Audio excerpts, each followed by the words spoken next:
Hello everyone, how are we going? Today, I'm going to be bringing you guys a Cell Surge deck profile. Cell Surge, as most people will know, is positioned to be one of the best decks going into the format that we're playing in Nats, which is Saiyan Showdown without the tournament pack cards. So it's Cell Surge is looking to be one of the best decks in the format, so I thought I'd bring you guys my interpretation of what the list would look like going into Nats, and just kind of let people know what's in the deck so they can learn to play around it. I personally learned to beat a deck by playing as the deck against lots of other decks and figuring out what I don't like people to do when they play against me. And then those things that I don't want them to do is what I do.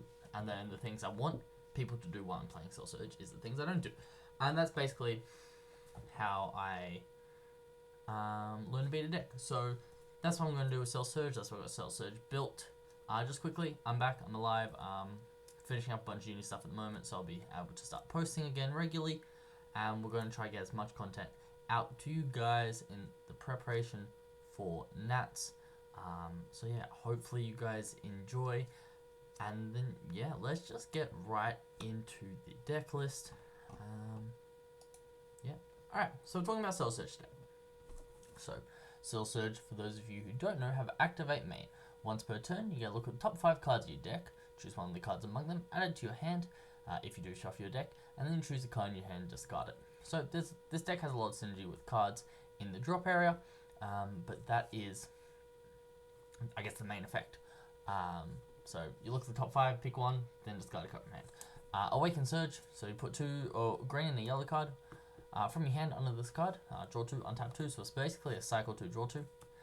Then on the back, we've got a Activate Main once per turn. If your life's at 4 or less, you get to choose one card under this, put it in your drop, then you get to choose one of 2 effects. Either choose one of your opponent's battle cards, place it in the drop, and choose a card in your opponent's hand, so you choose, not your opponent, and discard it.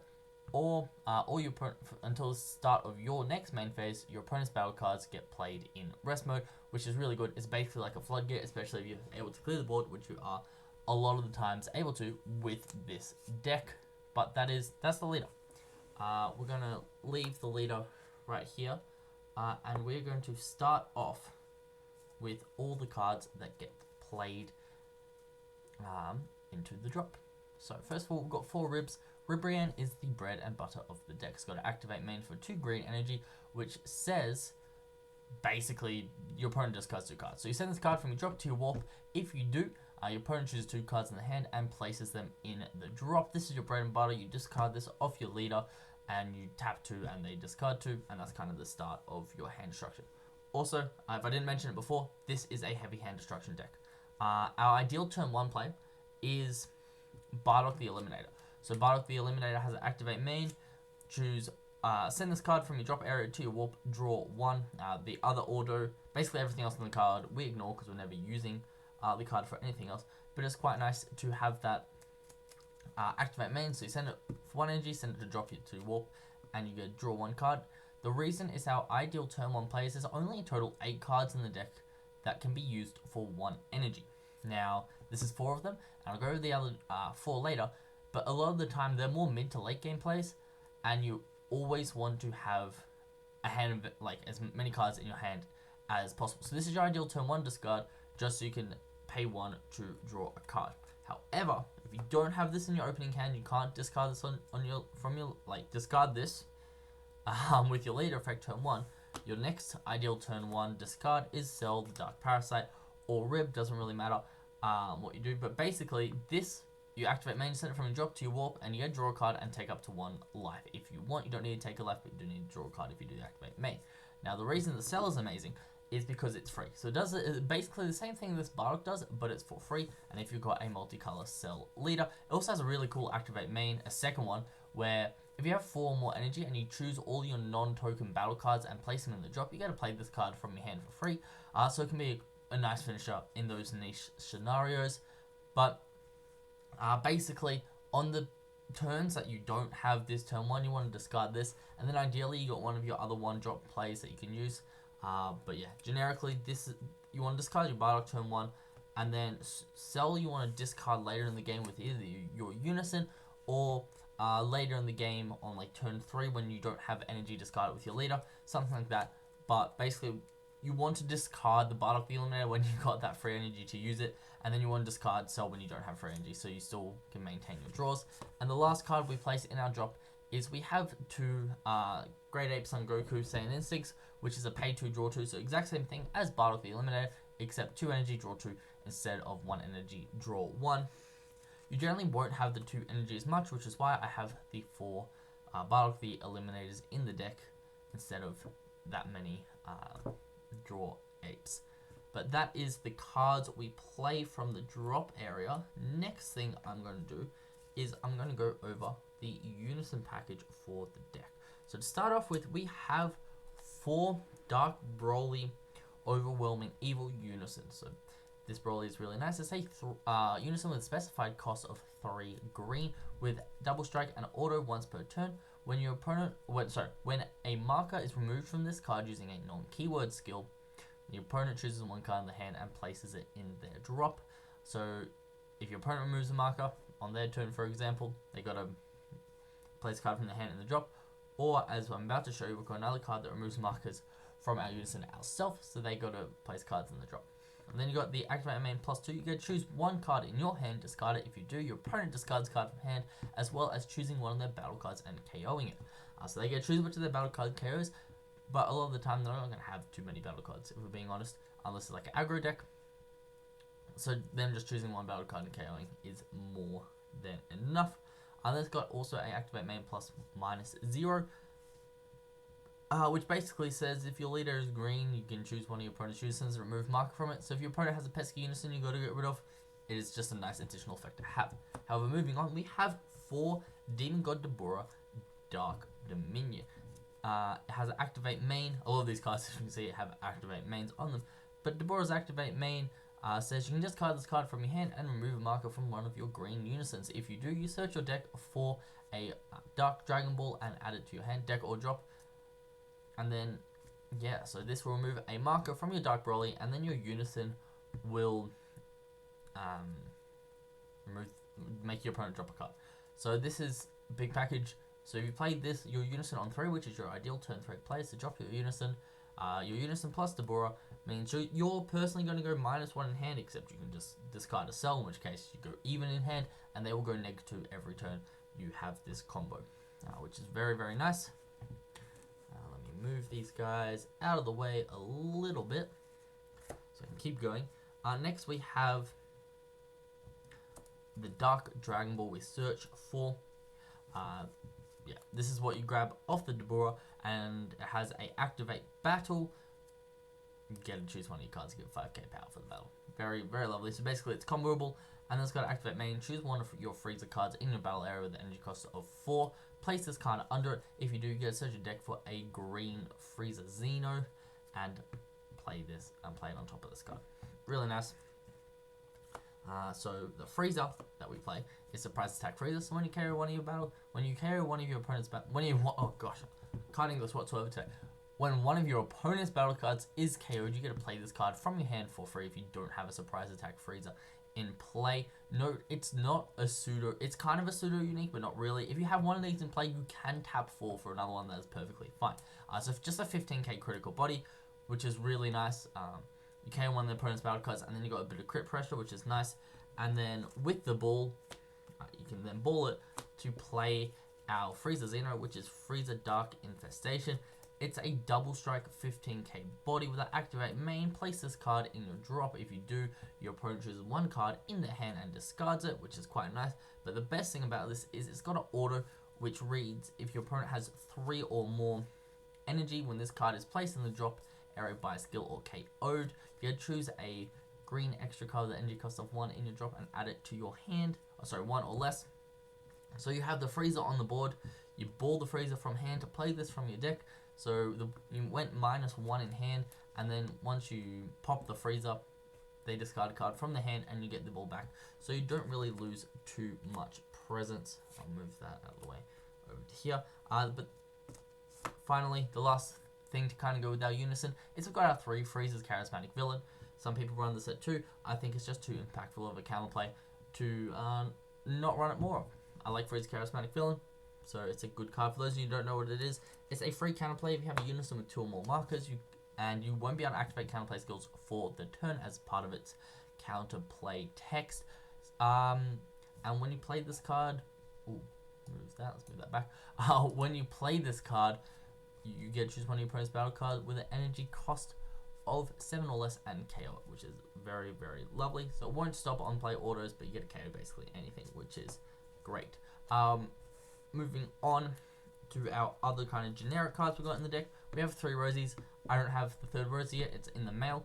But we have 3 Rosies. It's Deflect, and if your leader is a heroine or green, when you play this card, your opponent chooses 2 cards in hand, discards them, and then Rosie gets triple attack. The triple attack generally just more comes up with Unison, or I suppose if you're trying to apply lots of pressure to bring them down like to 4-0 on a turn, and they've got like 5 cards in hand, so you're not just like absolutely making sure they can't play. So they still have a couple cards in hand, you're just trying to rip it. It's very, very nice, because in general, you play the Rosie, which will discard 2. Each of the swings will either make them take a life or discard another card in hand. They get the choice. I'm moving on though to a bit more hand destruction. We have 2 Cells Earth Destroying Kamehameha, which is another turn 1 play. So it's these 2 of the other ones. So it's a activate main. If your leader card is green, you get to choose one of your leader or battle cards, give it 15k for the battle. Order, if all your energy is green when this card is played, you get to your opponent chooses 1 card. No, you choose 1 card in your opponent's hand and discard it, so they don't get to choose, which is very nice. Just a bit of extra hand destruction we've got in the deck. So if you don't have Bardock in your hand turn 1, but you have this cell and you have the other cell, you basically get to pitch this, draw a card, and then defensively they swing, you combo out of it with Cells Earth Destroying Kamehameha, and they drop a card from hand. We have 2 Dark Temptation Tower, which reads Overwhelm 3. When this card is played using Overwhelm, your opponent chooses a card in the hand and discards it. And when this card is played using Overwhelm, if your leader is green or yellow, which is important, our leader is green and it's also yellow, so we get the effect. Then your opponent chooses 1 card in the hand, discards it, and your leader gets 5k power for the turn, which is quite nice. So you get a 20k leader. So similar thing with the Rosie. If they want to combo out of it, they had to get rid of 2 cards in hand instead of just 1 card in hand, or you get deal damage. So it's quite an important thing to note, as more decks are running cards like Draw Apes. As you get a bit later in the game, you are eventually just going to have to start pushing through. So if they're on 4 life and you have, for example, your cell leader plus like a couple other swings, and you're trying to pressure for the game, you can quite easily, cards like this make it a lot easier to actually pressure for game. Moving on though, we have 2 Dark Pale Black Marseille. This is like your generic counter to Deborah, which is one of the counters to this deck, as well as it just annoys decks like King Piccolo and Icarus, as you're removing their hands, so you're removing their options, as well as stopping them from playing more cards, so stopping them from drawing more and doing fun stuff like that and getting more advantage. So it's a very, very good card. Then to our only negate in the deck, but only counter attack in the deck, we have 2 Butopos. So Butopo reads, if your leader is green, negate the attack, then you play this card. If you played a card, choose 1 card in your hand, discard it, and then your opponent can't attack for the turn unless they drop 2. So it's basically a turn ender, because against hand control, they're not going to have a big hand to attack through, which is quite nice. Then moving on to some of the one-offs in the deck, we have one of Majin Buu Unadulterated Destruction. This is a big bomb. Deflect, Revenge, Permanent.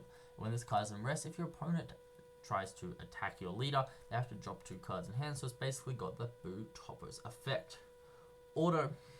When this card is played, you choose all battle cards in both yours and your opponent's battle areas, and all unisons in yours and your opponent's unison areas, ignoring barrier, and place them in the owner's drop with their skills negated, so they don't get any leaving the battle area effects. Additionally, your opponent chooses 2 cards in the hand, places them in the drop. Now it also has a second auto, which says if this card is placed in the drop by a skill, you get to play it again. So it won't be in rest mode, so your opponent then like start attacking. However, it's nasty. They get the effect again. They drop another 2 cards from hand, You wipe the board. Very, very nasty effect. Moving on though to the other one we've got one Fuse Zamasu Deity's Wrath. Fuse Zamasu is indestructible, has an activate main, basically successor. But they have to have 5k of power or more. So basically you're tapping one to put a freezer in your drop area to play Fuse Zamasu Deity's Wrath. Auto when this card attacks, your opponent chooses one card in the hand, places it in the drop. Perfect card to swing into Unison. It's also a good card if your opponent has one card in hand. It's kind of like a pseudo crit. So they drop that one card in hand and they take the life. And then, so it's quite nice for kind of pushing for game. Moving on, we also have one Champa. Don't think I need to talk too much about Champa. It's just very good for finishing games off. Very good for dealing with Unisons as we're not running the Kai SCR. Then 4 super combos. Let me neaten all this up real quick so we have a bit more space to work with when showing you what beautiful cards I'm running in my deck. And these 3 go there. Alright, super combos. We have 3 Paragus. Paragus is the best generic green combo. It is a 0-10k at all times, which is very lovely, especially with aggro decks being around. You don't want to have to be at 4 or less life to really defend if you're in that kind of situation. Auto. When you combo with this card, you get draw 2, then choose one card in your hand, send it to the warp.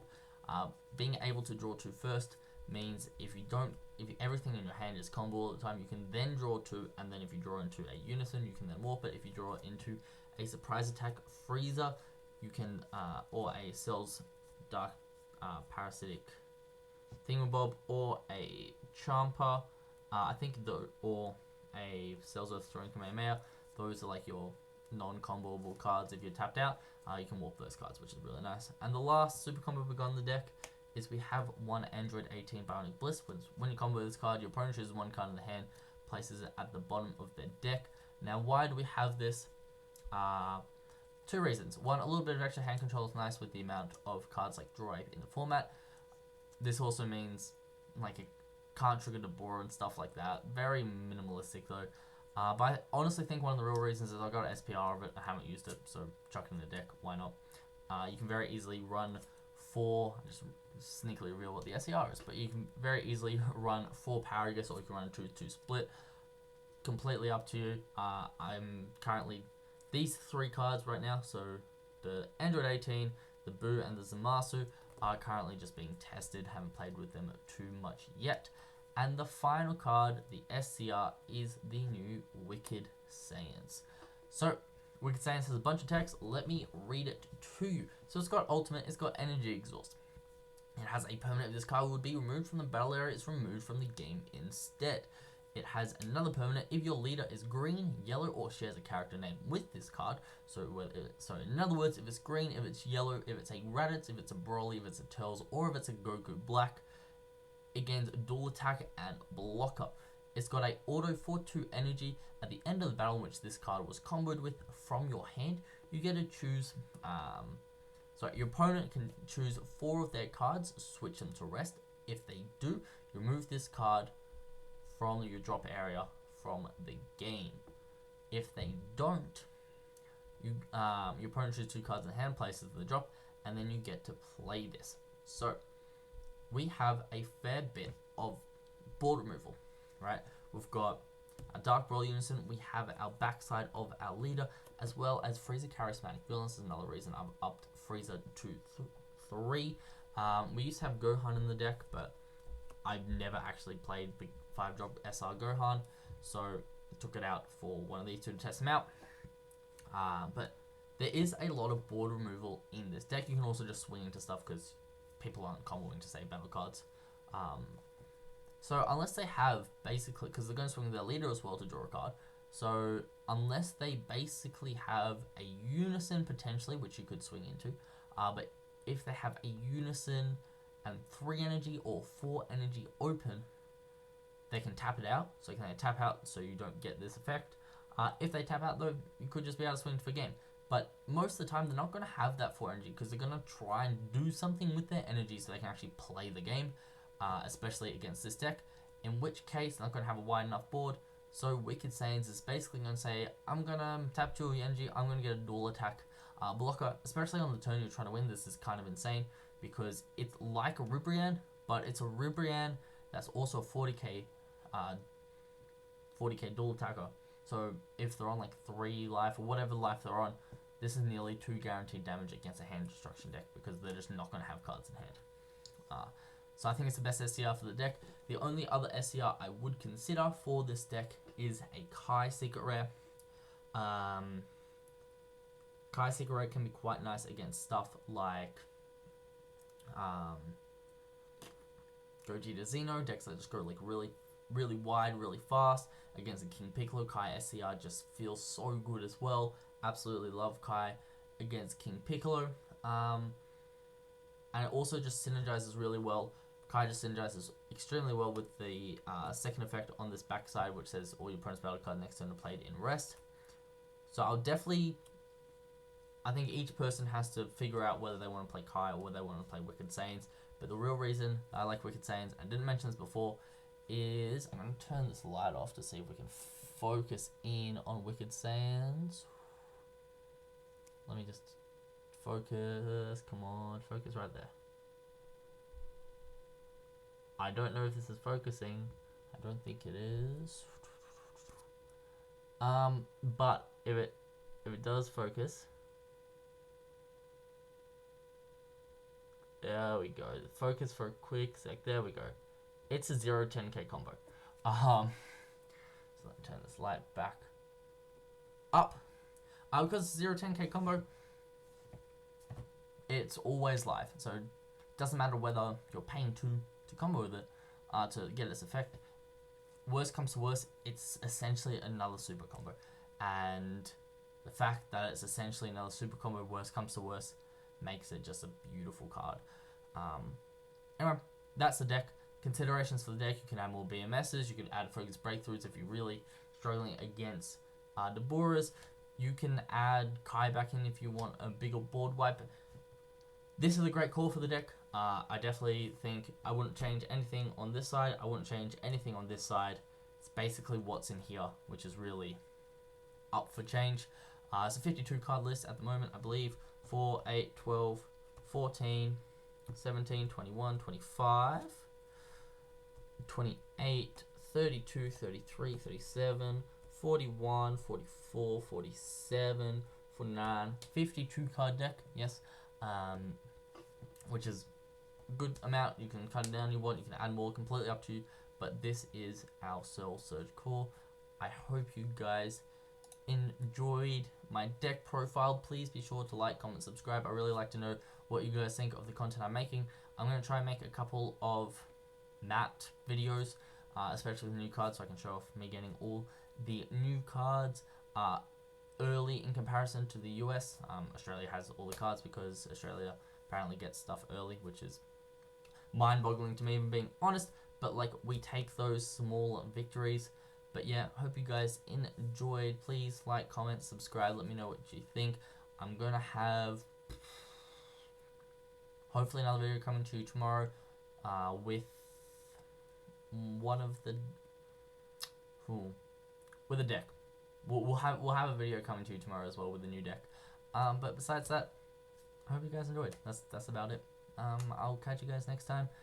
Sorry, Oleg, this is a 24-minute video. Alright, good chat. Bye.